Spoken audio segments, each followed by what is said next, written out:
hal-hal yang harus dihindari dalam berkomunikasi. Setiap hari kita sebagai anggota masyarakat pasti berkomunikasi antara satu dengan yang lain.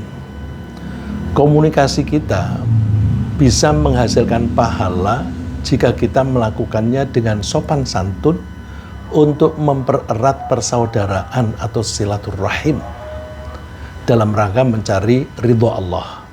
Jadi jangan sampai kita ngobrol tidak ada pahalanya. Kita ngobrol, bercanda, kita usahakan bagaimana aku ngobrol ya dengan suasana yang menyenangkan ini sambil kita senang, tapi kita juga sekaligus mendapatkan pahala dari Allah. Maka obrolan kita itu harus bernilai silaturahim. Silaturahim itu bagian dari takwa, bagian dari taat kepada Allah. Maka silaturahim itu menghasilkan pahala. Ya. Tapi kalau kita tidak hati-hati, komunikasi bisa menyebabkan kita berdosa jika kita melakukannya tanpa sopan santun, sehingga kita menyakiti hati orang yang kita ajak bicara. Pada pertemuan yang lalu kita telah membahas hal-hal yang perlu kita lakukan dalam kaitannya dengan sopan santun dalam berkomunikasi, agar komunikasi kita bisa menjadi bagian dari silaturahim dan ketakwaan yang mendatangkan pahala dari Allah. Pagi ini mari kita membahas hal-hal yang harus kita hindari dalam berkomunikasi, sehingga komunikasi kita tidak menimbulkan kebencian, tidak menimbulkan permusuhan yang bisa merusak hubungan persaudaraan. Hal-hal yang paling penting kita hindari secara umum adalah hindari kebohongan. Seringkali kebohongan itu erat sekali hubungannya dengan kejahatan. Ya. Oleh karena itu kita jangan dekat-dekat dengan kejahatan. Mulai dari kebohongan kita hindari.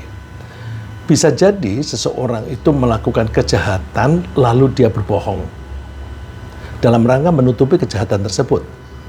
Dan bisa jadi dia berbohong dalam rangka usahanya melakukan kejahatan. Jadi antara kebohongan dan kejahatan itu bisa timbal balik. Ya, saya ulang, bisa orang melakukan kejahatan lalu dia berbohong supaya dia tidak ketahuan bahwa dia telah melakukan kejahatan, maka senjatanya bohong. Atau bisa juga dia berbohong dalam rangka usahanya melakukan kejahatan. Rasulullah wanti-wanti, wa iyyakum wal kadhib, jangan kalian itu berdusta. Fa innal kadhiba yahdi ilal fujur, karena berbohong itu akan mengarah kepada kejahatan. Wa innal fujjara yahdi ilan nar, dan kejahatan itu akan mengantarkan ke neraka. Wa ma yazalur rajulu yakdzibu wa yataharral kadhiba hatta yuktaba 'indallahi kadzdzaba. Seorang yang selalu berdusta dan terbiasa berdusta itu dicatat di sisi Allah sebagai pendusta atau pembohong. Hadis ini sahih, diriwayatkan oleh Bukhari dan Muslim, mengutip dari Abdullah bin Mas'ud, seorang sahabat dekat Nabi Muhammad SAW. Ya, jadi kita pegang, jangan pernah berbohong. Berbohong itu macam-macam. Kadang-kadang ada orang yang berbohong itu tidak sengaja. Tidak sengaja itu mungkin karena ada orang ngomong, kemudian kita kutip, atau sekedar bercanda. Ya. Pokoknya berbohong kita hindari, apapun. Ya. Hanya ketika kepepet dalam rangka melindungi keselamatan seseorang saja, itu kita boleh berbohong. Tapi kalau di luar itu, udah kita jangan pernah berbohong. Ya. Oleh karena itu, antara lain misalnya, kita jangan sembarangan mengutip pembicaraan orang. Karena tidak ada jaminan bahwa perkataan orang itu benar. Jadi kalau kita mendengar, kemudian ceritanya begini dan begitu, kita jangan sampaikan pada orang lain. Kalau kita misalnya mau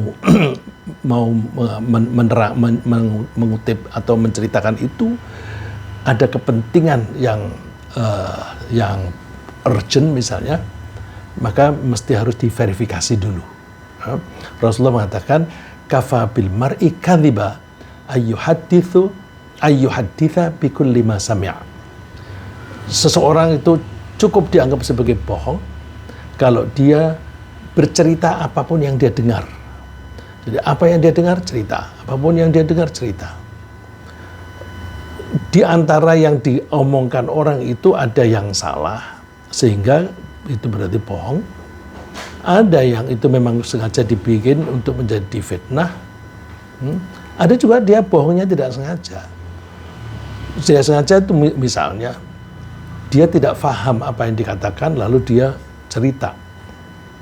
Atau misalnya dia itu misalnya dia itu mendengar omongan orang lalu dia menafsirkan sendiri, ya. Dia menafsirkan apa yang diomongkan orang, ya, seperti konflik antara dua partai besar ini. Itu kan kalau kita dengarkan dua pihak itu kayaknya ada satu orang yang ketika menyampaikan informasi itu bukan apa adanya tetapi penafsiran. Nah, penafsiran itu kan sangat subjektif. Nah, kalau informasi yang disampaikan itu penafsiran, maka orang yang menerima informasi ini udah terpengaruh dengan penafsiran tadi, ya. Makanya kita jangan mudah-mudah menceritakan kepada orang lain, dan kalau ada orang lain cerita, jangan buru-buru kita percaya. Ya. Kita mesti verifikasi seperti yang dianjurkan oleh Allah, in ja'akum fasiqun binaba'in fatabayyanu. Kalau ada orang yang fasik bercerita kepadamu, carilah tabayyun atau carilah verifikasi. Diverifikasi dulu. Di situ disebutkan fasik. Fasik itu adalah orang yang suka melakukan pelanggaran-pelanggaran atau suka melakukan dosa. Terus kalau itu Allah memperingatkan, kalau kamu mendengar informasi dari seorang yang fasik, hati-hati, harus kamu verifikasi dulu. Sekarang kalau kita lihat zaman kita sekarang ini, siapa sih yang tidak suka melanggar ketentuan Allah? Hanya sedikit. Apalagi kalau kita membaca di medsos, itu tidak bisa kita memastikan bahwa itu benar. Meskipun itu ada gambar, karena gambar pun bisa diedit. Ya. Jadi pokoknya kita harus hati-hati, jangan ngomong asal kutip. Ya. Lalu kita juga perlu hati-hati, kita tidak perlu menyampaikan informasi dari orang yang kita ajak bicara kepada orang lain lagi. Jadi kita ngobrol, kemudian terus kita sampaikan pada orang lain. Mungkin yang kita sampaikan itu benar, tetapi kadang-kadang ada informasi, meskipun itu benar sesuai dengan fakta, kalau ini didengar oleh orang lain itu bisa menaruh curiga. Nah, kalau dia menaruh curiga, maka yang terjadi permusuhan. Maka kita jangan buru-buru menyampaikan omongan orang kepada orang lain. Terus apalagi kalau informasi itu menunjukkan kelemahan atau kekurangan dari orang yang berbicara. Misalnya informasi itu bukan mengenai orang lain, tapi mengenai dirinya sendiri. Wah, saya lagi menderita begini.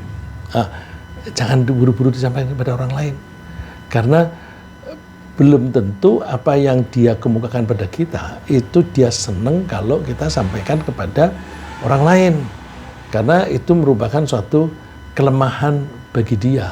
Ya, ini yang sering itu kadang-kadang cerita tentang situasi rumah tangga. Ya. Dia lalu terus menyampaikan kepada teman, mungkin dia maksudnya barangkali ada saran atau dukungan penguatan mental. Nah, itu kita simpen aja. Nah, itu yang cerita itu juga salah, karena tidak semua yang kita derita harus kita sampaikan pada orang lain, karena derita yang kita alami itu kalau kita ceritakan pada orang lain itu menjadi memikirkan derita kita. misalnya lalu dia, oh kasihan dia ya. Dia bilang kasihan itu kan artinya ada beban mental bagi dia. Jadi kita juga jangan sembarangan mengeluh kepada orang lain tentang apa yang kita derita. Nah, kalau kita mendengar keluhan orang lain, juga jangan diteruskan kepada orang lain karena nanti akan menimbulkan salah paham dan sebagainya.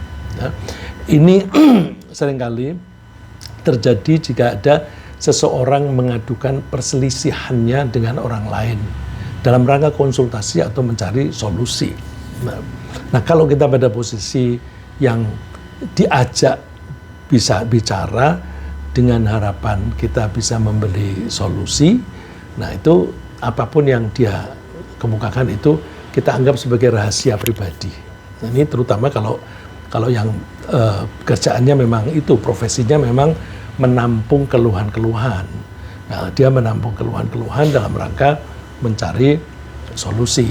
Ya, kalau di sekolahan kan ada guru yang disebut pembimbing atau counselor. Nah, itu menampung keluhan-keluhan. Nah, keluhan itu jangan diteruskan kepada orang lain. Ya, Rasulullah menyampaikan, "Idza haddatsa ar-rajulul hadits tsumma tafata fahiya amanah." Ini ada indikasi body language. Kalau ada seseorang berbicara, menyampaikan sesuatu kata-kata, terus dia menoleh, itu indikasi bahwa apa yang dia katakan itu amanah. Jangan bilang-bilang kepada orang lain. Ini body language. Jadi dia bercerita, terus pikiran dia, wah orang lain tahu nggak ya apa yang saya ngomongin ini. Jadi dia sambil ngomong, sambil noleh kiri kanan, ada orang lain lihat nggak, ada orang lain mendengar nggak. Nah, kalau seperti itu berarti ini rahasia dan itu merupakan amanah bagi yang mendengar, jangan diteruskan kepada orang lain. Nah, jadi ini Rasulullah ngajar itu sampai kita harus memahami body language-nya dia. Lalu kita juga hindari bohong yang dimaksudkan untuk lelucon. Ini banyak terjadi, ya, terutama yang profesinya itu clown, komedian, itu seringkali berbohong supaya orang pada tertawa. Rasulullah menyatakan, wailul lilladzi yuhadditsu fayakdzibu liyudhika bihil qaum. Celakalah orang yang bercerita kemudian dia bohong dalam rangka supaya orang-orang itu pada tertawa. Rasulullah mengatakan celaka itu sampai diulang 3 kali. Wailunlah, celaka dia. Nah, jadi pokoknya gampangnya bohong untuk tujuan apapun kita hindari. Ya. Sayang ini ya kalau di bidang politik itu lebih banyak bohongnya daripada yang jujur. Ya. Jadi kita kalau ada isu-isu politik, ya dengerin boleh supaya kita mengetahui perkembangan, tapi nggak usah terus-terusan kepada orang lain. Saya punya teman yang mantan wartawan. Dia mantan wartawan, terus dia kaya sekali. Saya tanya, dia karena dia membeli lembah. Lembah itu diubah menjadi tempat wisata. Rumah-rumahnya itu di lereng-lereng bukit. Yang paling bawah itu dibuat kolam renang, terus dibuat tempat-tempat yang menarik sehingga kalau ada orang tinggal di salah satu rumah itu, ini disewakan ya, menyewanya bukan 1 kamar tapi 1 rumah, itu bisa melihat pemandangan di bawah. Sudah begitu, setiap rumah itu ada halamannya, masih ada tanah yang kosong, semua ditanami durian. Siapa yang nginep di situ boleh makan durian sekenyangnya. Oh, itu luar biasa. Saya tanyanya itu tidak lalu, kamu utang dari mana? Tidak begitu. Karena kalau ditanya utang dari mana itu kan kasar. Saya bertanyanya, ini debt equity-nya berapa? Debt equity-nya berapa? Ini kan bahasa bisnis. Dia bilang, Oh, enggak, ini 100% equity. Kok bisa? Kuncinya apa? Dia mendekati pejabat. Terus ya karena dia wartawan, itu dia sering jumpa pers dan sebagainya, terus dia deketin. Jadi dia bilang, ternyata bohong semua. Bohong. Nah, terus aku putusin, aku mau gabung sama mereka. Caranya gimana? Ikut bohong. Terus dia tukang menyebarkan informasi, karena dia wartawan kan. Terus dia ditugasi tukang menyebarkan informasi bohong. Nah, itu duitnya banyak itu. Nah, jadi kalau ada dengar suara-suara politik itu, biarin, kita nggak usah pusing dengan itu. Ya. Tapi kita perlu tahu, ya. Kita dengerin oke, tetapi kita pelajari, kita analisa, terus kita ambil sikap, tapi tanpa menyampaikan kepada orang lain. Nah, dan bahayanya lagi kalau bohong itu bisa menyebabkan permusuhan di antara orang lain. Jadi bohong kepada si A dan kepada si B, yang dua-duanya ini bohong, sehingga akhirnya si A bermusuhan dengan si B karena dikasih informasi yang salah tadi. Ya. Nah, itu orang yang semacam itu disebut dalam bahasa Arabnya itu namam. Informasi yang dia sampaikan itu namimah. Orangnya namam atau qattat, tukang mengadu domba. Nah, itu Rasulullah wanti-wanti. La yadkhulul jannata namam. Tidak akan masuk surga orang yang tukang mengadu domba. Ya, mengadu domba itu kan dengan fitnahan-fitnahan semacam itu. Dan hadis ini sahih, ya, diriwayatkan oleh Muslim. Kita hindari juga ungkapan yang bersifat mengutuk atau menuduh seseorang telah berbuat buruk. Jadi sekesal apapun kita jangan mengutuk. Jangan mengutuk. Karena kita biasanya mengutuk kan karena kita sakit hati. Kita sakit hati karena kita menafsirkan ucapan dan perilaku orang lain. Nah, penafsiran kita ini seringkali tidak bersih karena ditumpangi dengan emosi-emosi atau apalagi kalau ditumpangi dengan informasi-informasi yang salah. Maka jangan buru-buru mengutuk. Seringkali kan orang habis mengutuk terus orang mengingatkan, Pak, itu kan gini-gini loh. Wah, lalu terus dia sudah terlanjur mengutuk, mencabut lagi sulit. Ya. Jadi pokoknya kita jangan gampang mengutuk. Orang mengutuk itu biasanya emosional. Maka bukan hanya jangan mengambil keputusan ketika kamu sedang emosi, tapi juga jangan ngomong kalau kamu sedang emosi. Ya. Rasulullah juga wanti-wanti. Laisal mu'minu bit-ta'an. Yang namanya orang mukmin itu tidak mungkin dia suka mencela. Ya kenapa? Orang mukmin itu hati-hati. Kalau kita belum hati-hati, cek berarti iman kita masih perlu ditingkatkan. Ya. Walal la'an, dan juga bukan orang mukmin yang baik kalau dia tukang mengutuk, tukang melaknat. Walal fahish, dan juga orang yang suka berperilaku keji, itu bukan orang mukmin. Orang mukmin tidak akan melakukan kekejian. Walal badhi, dan juga bukan orang mukmin yang suka berkata kotor. Ya, mudah-mudahan kita ini bisa menghindari itu semuanya sehingga kita itu tidak memancing kemarahan orang dan permusuhan. Terus oleh karena itu, karena tadi tidak boleh mengutuk dan mencela. Nah, Allah pesan pada kita orang-orang mukmin, Allah memulainya dengan ya ayyuhalladzina amanu, wahai orang yang beriman. Kita tidak boleh mengolok-olok orang lain. Nah, ini ayat ini populer. Ya ayyuhalladzina amanu la yaskhar qaumun min qaumin asa ayyakunu khairan minhum wala nisa'um min nisa'in asa ayyakunna khairan minhun. Hai orang yang beriman, jangan sampai sesuatu kelompok laki-laki itu mengolok-olok orang lain. Mengolok-olok di sini menggunakan kata yaskhar. Yaskhor itu mengolok-olok dengan cara mengangkat-ngangkat, memuji-muji diri. Jadi membuat dirinya itu atau memberikan kesan dirinya itu tinggi, yang lebih tinggi, kemudian menganggap orang lain itu rendah. Nah, Allah wanti-wanti, barangkali orang-orang yang diolok-olok itu lebih baik daripada yang mengolok-olok. Perempuan juga begitu.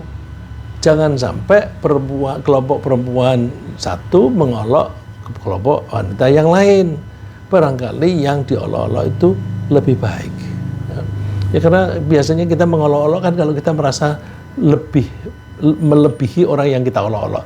Melebihi itu bisa melebihi kekayaannya, bisa melebihi kepintarannya, bisa melebihi kekuasaannya dan sebagainya. Nah itu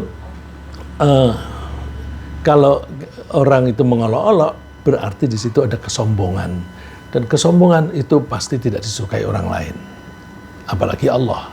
Ya. Lalu termasuk kesombongan itu kalau ada orang memberi julukan kepada orang lain dengan julukan buruk. Ya. Karena itu kita hindari ngomong dalam rangka memberi julukan buruk pada orang lain. Ini seringkali orang nggak merasakan. Misalnya ya, kalau misalnya ada orang yang gemuk, lalu kita panggilnya, gendut, gendut. Itu kan tidak semua orang senang dipanggil gendut. Memang ada sih orang yang minta dipanggil gendut. Saya pernah ketemu orang, saya berlangganan untuk membeli sesuatu di situ. Mas, namamu siapa sih mas? Panggil aja gendut gitu. Berkali-kali saya tanya, kalau saya ke situ, namamu siapa? Gendut. Suatu saat dia bilang, namamu siapa? Dia sebut namanya, saya lupa namanya dia gitu. Namanya bagus. Nah gitu dong. Jangan bilang gendut. Sekarang saya sadar, Pak. Kok bisa begitu? Saya sekarang kan ngaji. Nah, jadi ngaji itu dalam rangka meningkatkan keimanan. Kalau kita beriman, kita tidak suka mengolok-olok orang lain, juga tidak menyuruh orang lain untuk mengolok-olok diri kita. Ya. Wala talmizu anfusakum wala tanabazu bil alqab. Bi'sal ismul fusuq ba'dal iman. Dan jangan kalian itu mencela dirimu. Nah, bahasanya Allah bilang mencela dirimu itu maksudnya saling mencela. Saling mencela. Kok saling mencela dibilang jangan mencela dirimu? Begini, ada hadis yang lain, ya, saya tidak kutip di sini. Rasulullah mengatakan, kalian jangan suka mengolok-olok ibumu sendiri. Para sahabat bingung, bagaimana ada orang yang mengolok-olok ibunya sendiri? Terus Rasulullah menjelaskan, kalau kamu mengolok-olok ibunya temanmu, nanti temanmu akan membalas dengan mengolok-olok ibumu. Jadi orang itu mengolok-olok ibumu gara-gara kamu memancing dengan mengolok-olok ibunya dia. Itu artinya kamu mengolok-olok dirimu. Nah, ini dari situ kan kita bisa memahami. Wala talmizu anfusakum. Kalian jangan mencela dirimu sendiri. Nah, kalau kita ngomong kasar kepada orang lain, nanti orang lain itu akan ngomong kasar sama kita. Dengan begitu, kita ngomong kasar itu sama dengan ngomong kasar pada diri sendiri. Mengolok-olok orang lain sama dengan mengolok diri sendiri. Wala tanabazu bil alqab. Dan juga jangan memanggil orang lain dengan gelar yang buruk. Gelar yang buruk misalnya, si hitam, si pendek. Apalagi kalau bilang, si jelek. Wah, jangan, kita hindari. Meskipun banyak orang yang menggunakan istilah itu, kita cari namanya, kita panggil yang baik. Allah menyebutnya panggilan seperti itu panggilan yang sangat buruk. Bi'sal ismul fusuq ba'dal iman. Seburuk-buruk panggilan ialah panggilan yang buruk sesudah beriman. Sudah beriman kok masih memberi julukan buruk. Nah, itu berarti imannya belum benar. Saya lanjutkan. Allah juga melarang kita untuk suka berprasangka. Kita hindari pernyataan yang hanya didasari pada praduga. hati-hati. Ini banyak kita lakukan. Ya, kita kan biasanya dalam bergaul itu suka kita mendengar omongan dia, kita tahu perilakunya, terus kita lalu berusaha menyimpulkan diri orang itu apa. Nah, ada kalanya kesimpulan kita benar, ada kalanya tidak benar. Tapi kemungkinan besar tidak benar. Karena kita melihat kelakuan dia itu kan hanya sepotong. Kita tidak tahu bagaimana dia berperilaku di tempat lain terhadap orang lain, kita nggak tahu. Yang kita tahu misalnya dia kalau ngomong pada si fulan begitu, mesti omongnya kasar. Nah, kita nggak tahu latar belakangnya, kenapa dia kasar. Mungkin karena dia sering ditipu. Karena sering ditipu, maka dia setiap ketemu orang itu ngomongnya masih kasar. Oh, terus kita mengambil episode itu, menganggap bahwa dia orangnya kasar. Nah, itu praduga. Praduga itu banyak sekali mengandung dosa. Ya, Allah memperingatkan, ya ayyuhalladzina amanu jtanibu katsiran minadh-dhann. Hai orang yang beriman, jauhilah sering-sering atau banyak-banyak berprasangka. Inna ba'dadh-dhanni itsm. Sebagian dari prasangka itu bisa menyebabkan dosa. Jadi ini ajaran Allah itu, sebelum kita berbuat dosa, Allah sudah ngasih garis, ngasih batasan. Jangan teruskan situ. Nah, ini kalau kita ambil perumpamaan itu kayak polis lain, garis yang dipasang oleh polisi, jangan masuk. Nah, itu prasangka itu semacam polis lain, garis, jangan robos. Kalau robos itu bahaya. Tapi kalau orang kadang-kadang sudah tahu bahaya, terobos saja seperti palang kereta api. Itu udah jelas bahaya, gitu aja diterobos. Apalagi kalau hanya sekedar garis polisi. Nah, ini kita berusaha disiplin. Kalau ada wanti-wanti atau peringatan semacam itu, taati. Supaya kita berlatih diri. Kalau Allah memasang rambu-rambu, kita jangan terjang. Rambu-rambu di sini adalah prasangka. Jangan mudah berprasangka. Nah, ini ada lebih jelek lagi. Mencari-cari kesalahan orang lain. Ada orang yang mencari-cari kesalahan orang lain. Ya, kalau kita lihat di tataran publik, itu kan ada orang yang suka ngomong macam-macam, menganalisa dan sebagainya.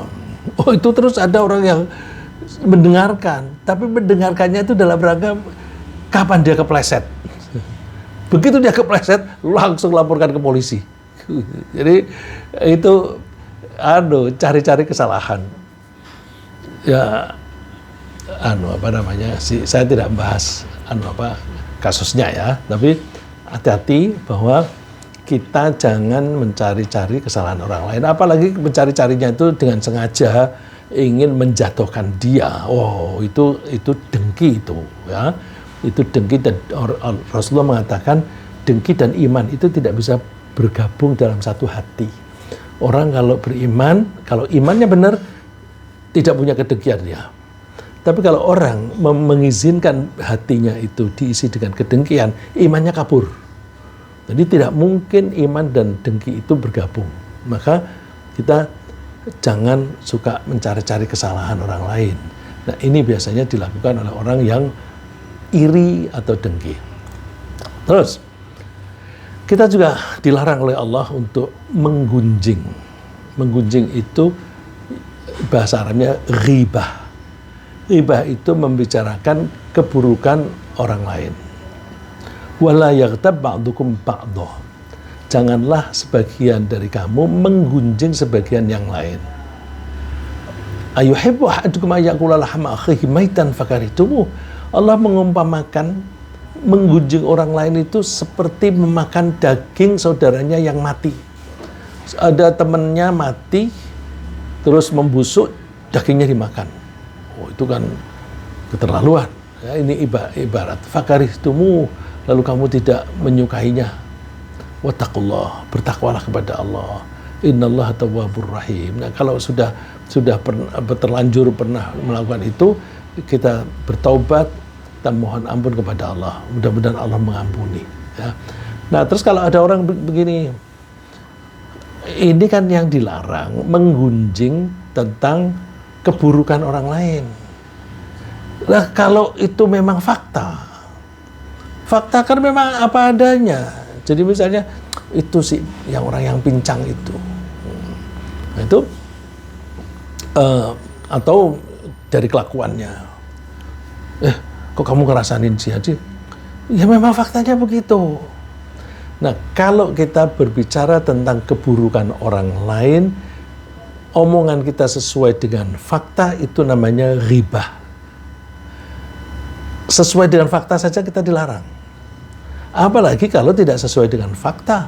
Nah, kalau tidak sesuai dengan fakta, itu namanya fitnah.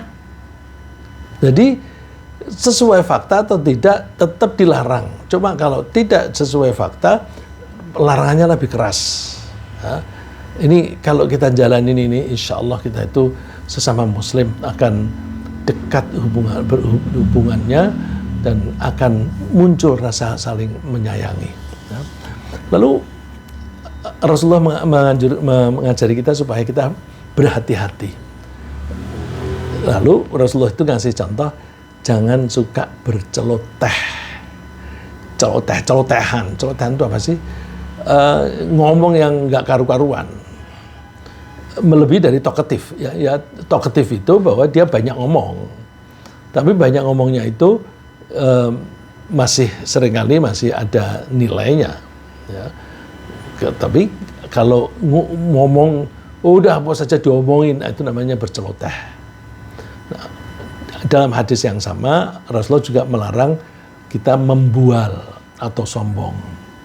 Nah, tekanan saya di berceloteh. Karena sih yang sesuai dengan komunikasi itu kan omongan kita. Karena orang yang berceloteh itu suka ngomong ngalor ngidul, nggak jelas tujuannya. Lalu terus kadang-kadang kalau ada orang numpangi, jadilah kebohongan-kebohongan atau olok-olok. Ya. Rasulullah bersabda, Inna min ahabbikum ilayya wa aqrabikum minni majlisan yaumal qiyamah ahasinakum akhlaqa. Orang yang besok di hari kiamat, yang di surga itu paling dekat tempat duduknya dengan aku, dan aku paling menyukai dia, yaitu orang yang paling baik perilakunya, yang akhlaknya paling baik. Sebaliknya, wa inna abghadakum ilayya wa ab'adakum minni majlisan yaumal qiyamah ats-tsartsarun wal mutasyaddiqun wal mutafaihiqun. Ini saya kagum juga dengan Rasulullah. Rasulullah kan nggak pernah sekolah. Rasulullah menggunakan tiga istilah ini. Dua istilah ini, yang pertama itu mereka sudah paham. Tapi ada satu istilah yang mereka tidak tahu apa itu. Jadi berarti Rasulullah itu pengetahuan kosakatanya bahasa Arab itu lebih baik daripada rata-rata orang, gitu kan. Jadi luar biasa. Dia nggak pernah sekolah tapi pinter, bisa saja ya, karena ilmunya dari Allah. Sebaliknya, orang yang paling aku benci dan besok di akhirat tempat duduknya atau tempat tinggalnya itu paling jauh dari aku, yaitu ats-tsartsawun, orang-orang yang banyak berceloteh, suka celotehan. Wal mutasyaddiqun, orang yang suka membual. Dan al mutafaihiqun, para sahabat bertanya, wahai Rasulullah, kami telah mengetahui ats-tsartsarun dan al mutasyaddiqun, tapi apakah yang dimaksud dengan al mutafaihiqun? Lalu Rasulullah menjawab, oh itu orang-orang yang sombong. Nah, jadi dalam hal komunikasi di sini tekanan saya pada jangan suka berceloteh. Kalau omongannya itu nggak ada artinya, nggak usah lah. Nah, lalu bagaimana kalau kita ini berbantah-bantahan? Berbantah-bantahan itu beda dengan berdiskusi ya. Kalau berdiskusi itu kan mencari kebenaran, kita itu mengemukakan pemahaman kita yang kita anggap benar. Terus orang lain bilang, oh bukan begitu, ada yang berpendapat gini. Nah, itu nanti akan ketemu kompromi mana yang lebih bisa dipegang, karena semangatnya mencari kebenaran dan cara penyampainya pun dengan cara yang bersahabat. Kalau bantah-bantahan beda. Bantah-bantahan itu memang dua orang itu dialog, yang satu ngomong, yang satu mendengarkan. Nanti yang gantian, yang satu ngomong, yang lainnya mendengarkan. Tetapi mendengarkannya itu bukan mendengarkan untuk mencari kebenaran, tapi mendengarkannya dalam rangka mencari kelemahan omongan orang itu. Karena dia kepingin menunjukkan bahwa aku benar, aku pintar. Gitu. Nah, itu Rasulullah mewanti-wanti kita jangan suka berbantah-bantahan. Tapi cara Rasulullah mengemukakannya itu dengan cara yang positif. Ya.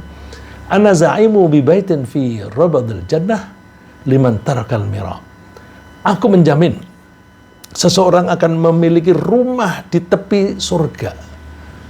Di surga itu luas, dia rumahnya di pinggiran. Di Jakarta itu ya di suburb, pinggiran kota. Ya, tapi kalau di pinggirannya surga itu ya sudah enak. Siapa yang dijamin itu? Orang yang meninggalkan perdebatan meskipun dia benar.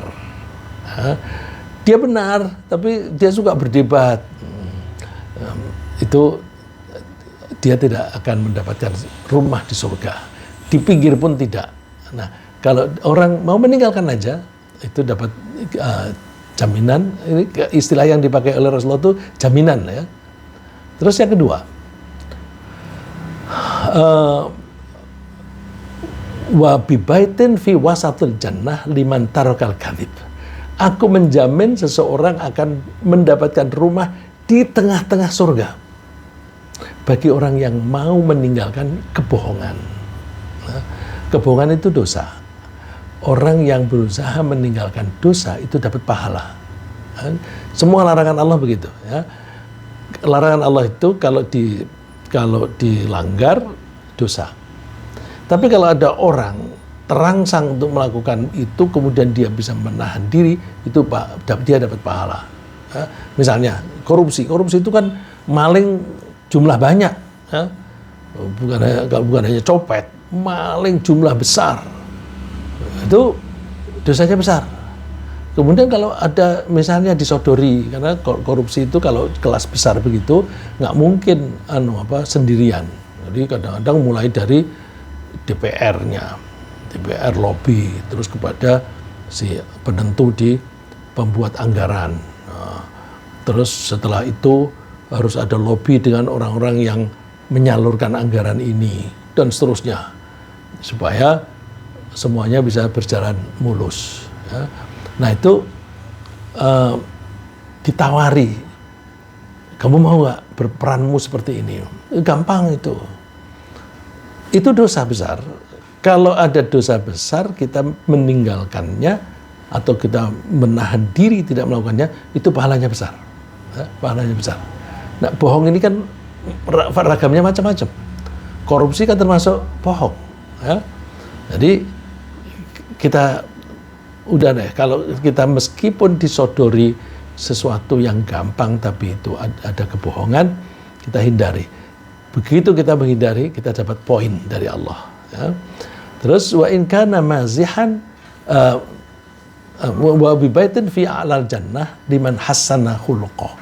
Dan aku menjamin seseorang akan mendapatkan rumah di tempat yang paling tinggi di surga. Aku menjamin demikian untuk orang yang berperilaku baik. Ya, mudah-mudahan kita bisa berperilaku baik di bidang apapun. Ya. Saya lanjutkan. Kita juga dianjurkan oleh Allah dan Rasul-Nya untuk menghindari kejahatan, ini terutama Rasul-Nya, karena ini sudah teknis. Ya. Rasulullah melarang kita berbisik-bisik yang tidak melibatkan orang lain yang dekat.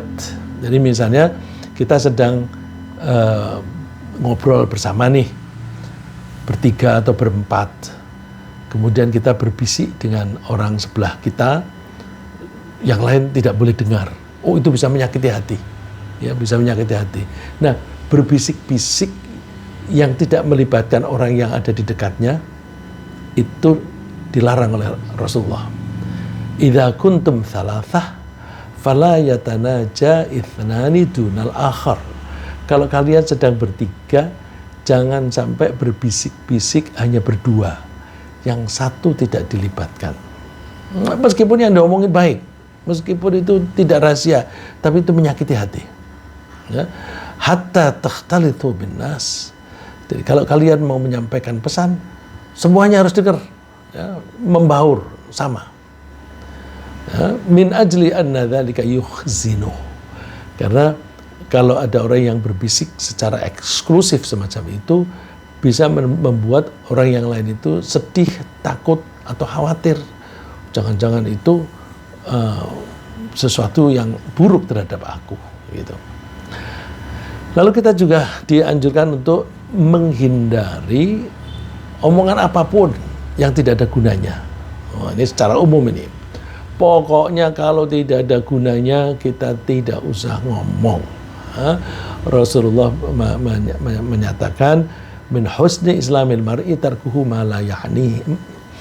Termasuk indikasi bahwa seseorang itu Islamnya baik kalau dia mau meninggalkan hal-hal yang tidak ada gunanya bagi dia. Nggak ada, useless, nggak usah gitu. Termasuk omongan, ngomong nggak ya, ngomong nggak, ada gunanya nggak ada, udah nggak usah ngomong gitu.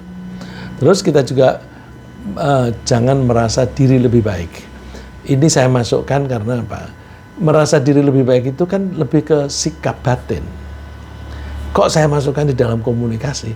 Karena sikap batin ini nanti akan keluar dalam ekspresi, baik secara lisan maupun secara badan atau body language. Ya. Fala tuzakku anfusakum, kalian jangan merasa diri suci. Nah, kalau seseorang itu merasa diri suci, merasa diri itu paling solih, paling bertakwa, itu nanti kan menganggap dirinya paling baik, orang lain tidak baik. Nah, ini akan berimbas kepada body language. Cara melihatnya pun itu akan kelihatan dia meremehkan. Ya. Jadi coba deh sikap batin pun kita jaga-jaga. Ya. Jadi tidak semata-mata dalam bentuk omongan, tapi dalam bentuk sikap juga demikian. Nah, sebagai penutup, kita di dalam bermasyarakat selalu berusaha menghindari pembicaraan yang buruk. Kita usahakan hanya mengucapkan yang baik-baik saja. Jika tidak bisa bertutur kata yang baik, lebih baik kita diam. Nah, ini beda dengan omongan orang, silence is gold. Ya, silence is gold. Diam itu sama dengan emas. Beda. Ya, karena kalau itu diambil secara umum dan begitu saja diterapkan, wah, nanti orangnya menjadi pendiam. Kalau orang Islam nggak begitu. Waktunya diam, dia harus diam. Waktunya ngomong, dia harus ngomong. Kalau ada temannya yang melakukan suatu kesalahan, kita punya wewenang atau punya akses, kita cegah dia melakukan kesalahan itu. Kalau kita perlu ngomong, ya kita ngomong. Ya. Jadi bukan lalu terus diem kan mas. Enggak, kita itu diem kalau tidak ada gunanya. Kalau ada gunanya, kita mesti ngomong. Kalau kita dituntut untuk ngomong, harus ngomong. Rasulullah bersabda, "Man kana yu'minu billahi wal yawmil akhir falyaqul khairan aw liyasmut." Orang yang beriman kepada Allah dan hari akhir, maka hendaklah dia mengatakan yang baik-baik atau diam saja. Saya kira demikian, mudah-mudahan apa yang kita bahas ini bermanfaat untuk kita, sehingga kita kalau bercakap-cakap itu enak, kita bisa menikmati persaudaraan, dan tidak ada yang sakit hati. Komunikasi kita itu mempererat hubungan kita menjadi silaturahim. Silaturahim itu menyambung persaudaraan. Ya.